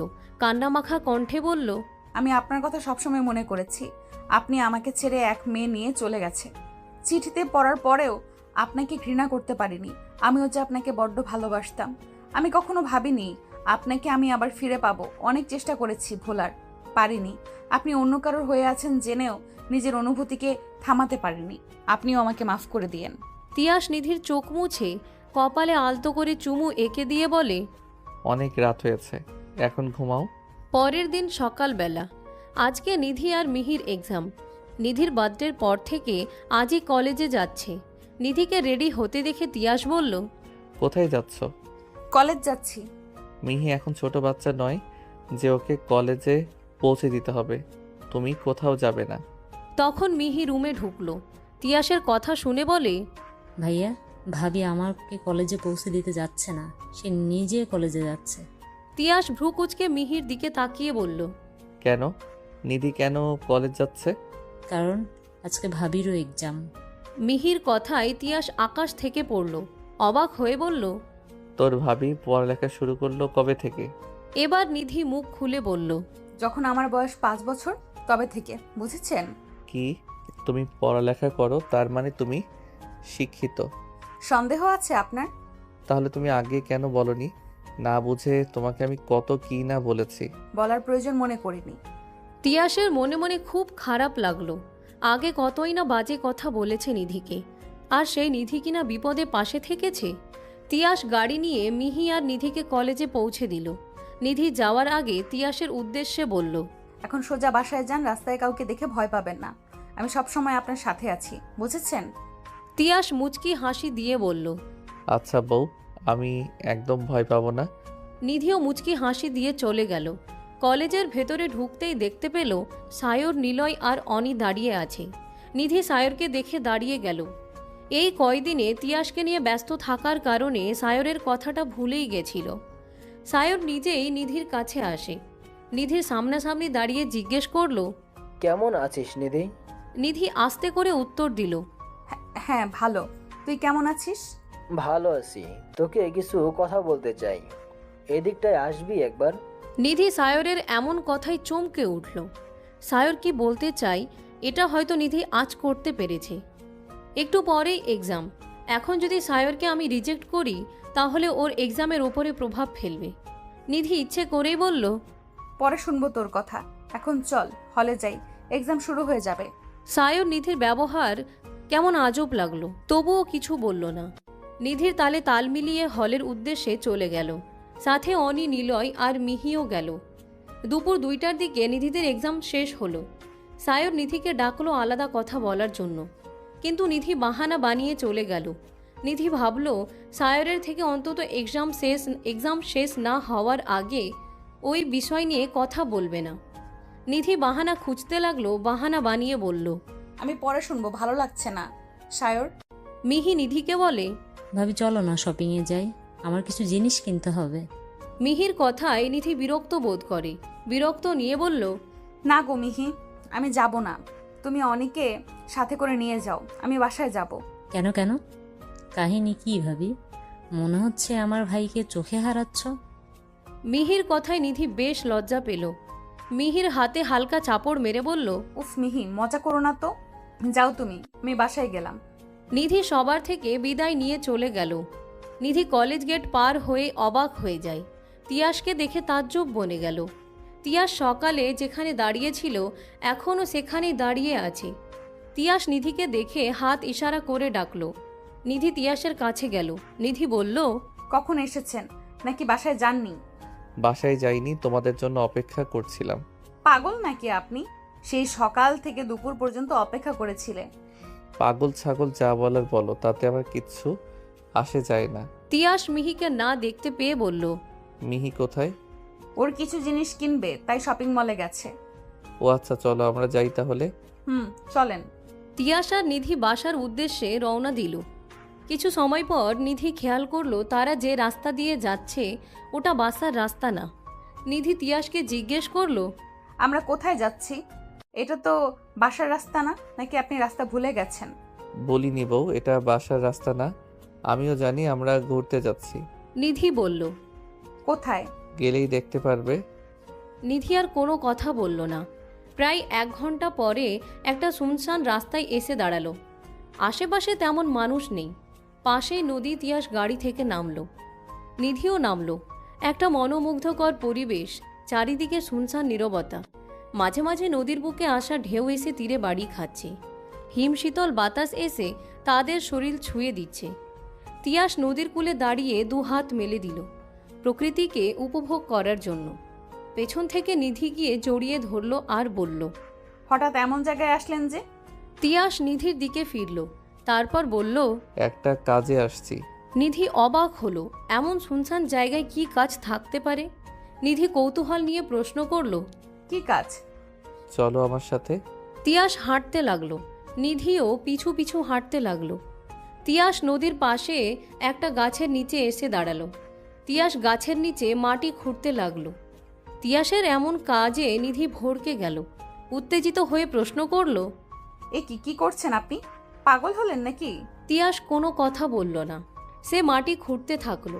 নিধি চুপচাপ তিয়াসের কাণ্ড দেখতে লাগলো। কিছু সময় মাটি খোঁড়ার পর মাটির নিচ থেকে একটা বাক্স পেল। নিধি অবাক হয়ে জিজ্ঞেস করলো, এটা কি? আর এটাতে কি আছে?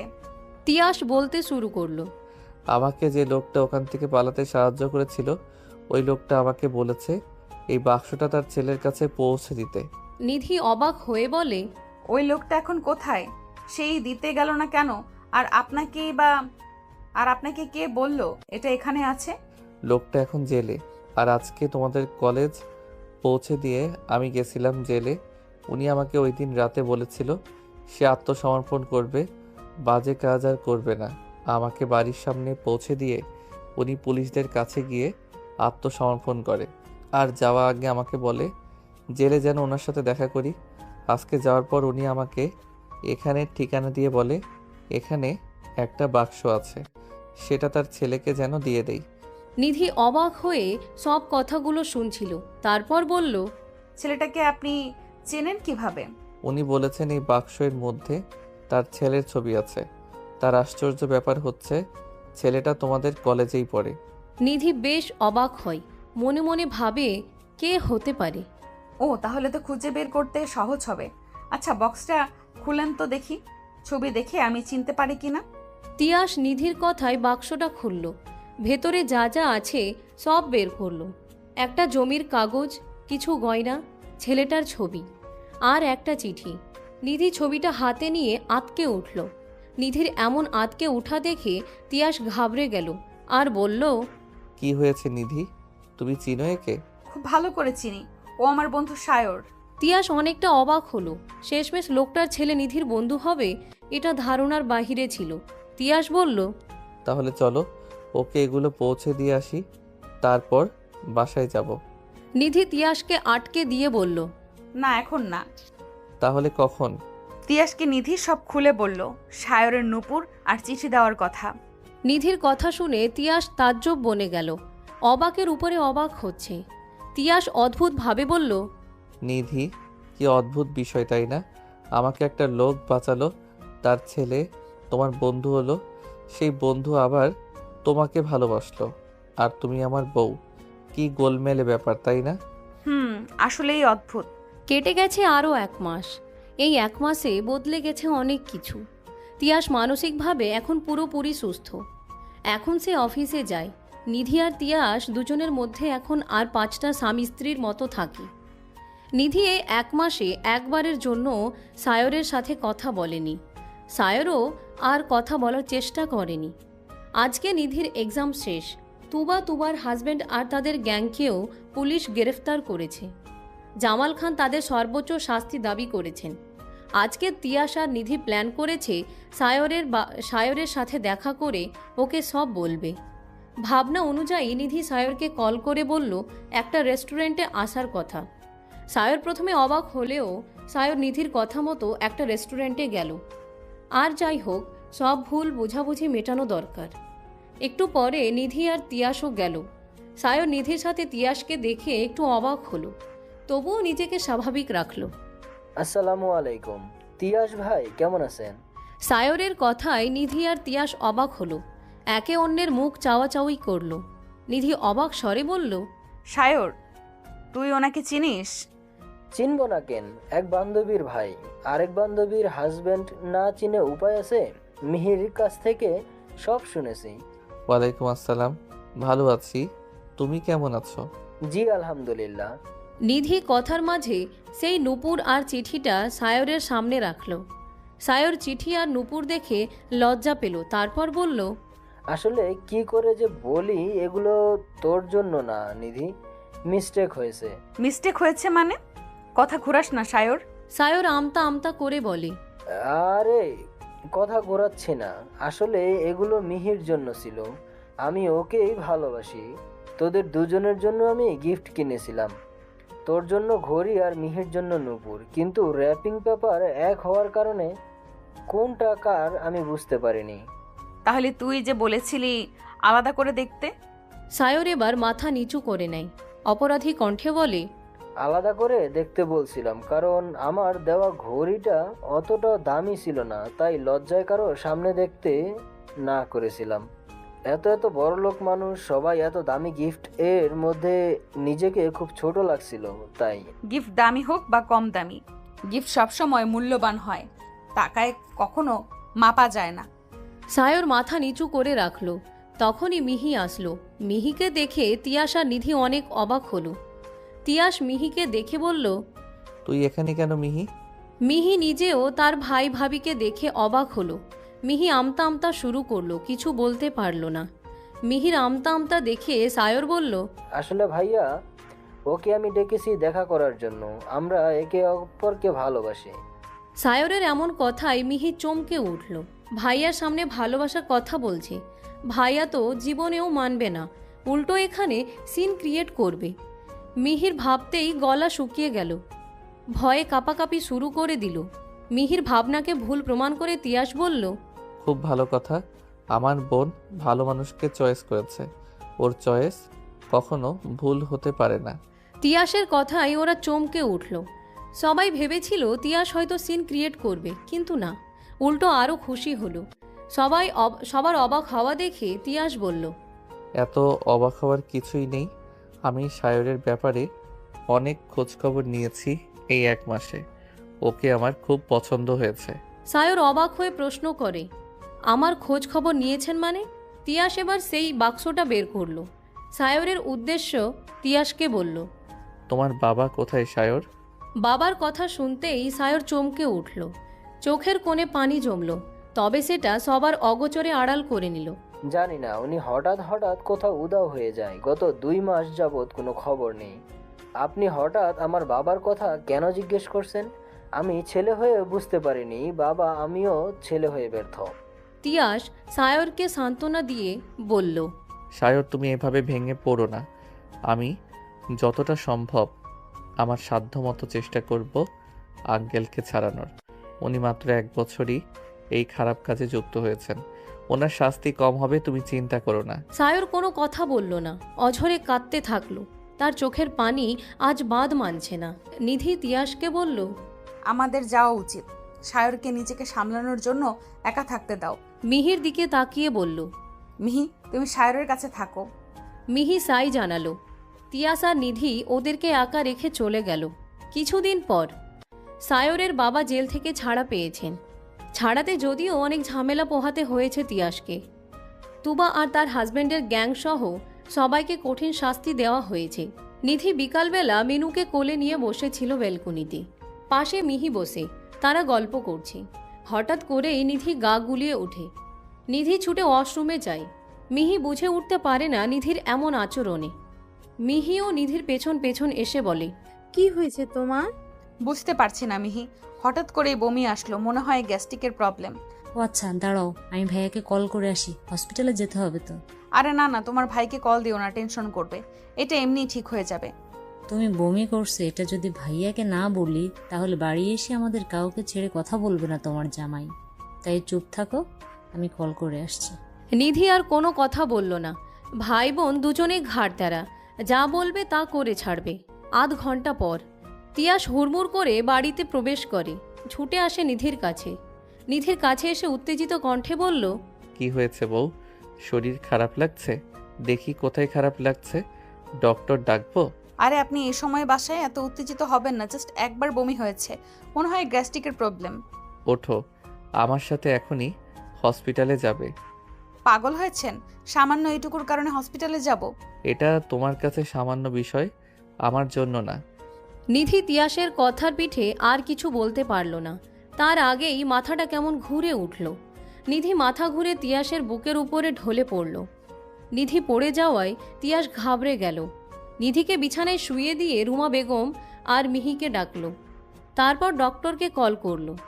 কিছু সময় পর ডক্টর এসে নিধিকে চেক আপ করে বলল, কংগ্রাচুলেশন মিস্টার খান, আপনার ওয়াইফ মা হতে চলেছে। কথাটা কানে যেতেই সবাই খুশিতে আত্মহারা হয়ে যায়।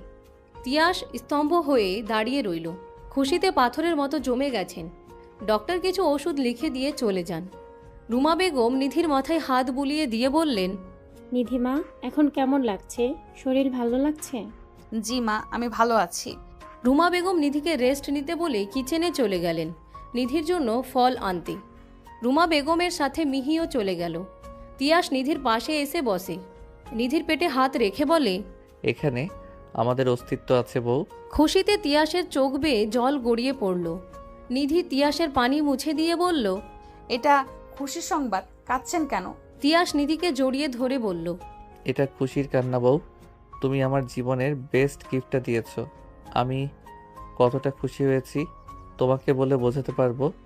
তোমাকে ধন্যবাদ বউ, আমার জীবনে আসার জন্য, আমাকে পরিপূর্ণ করার জন্য।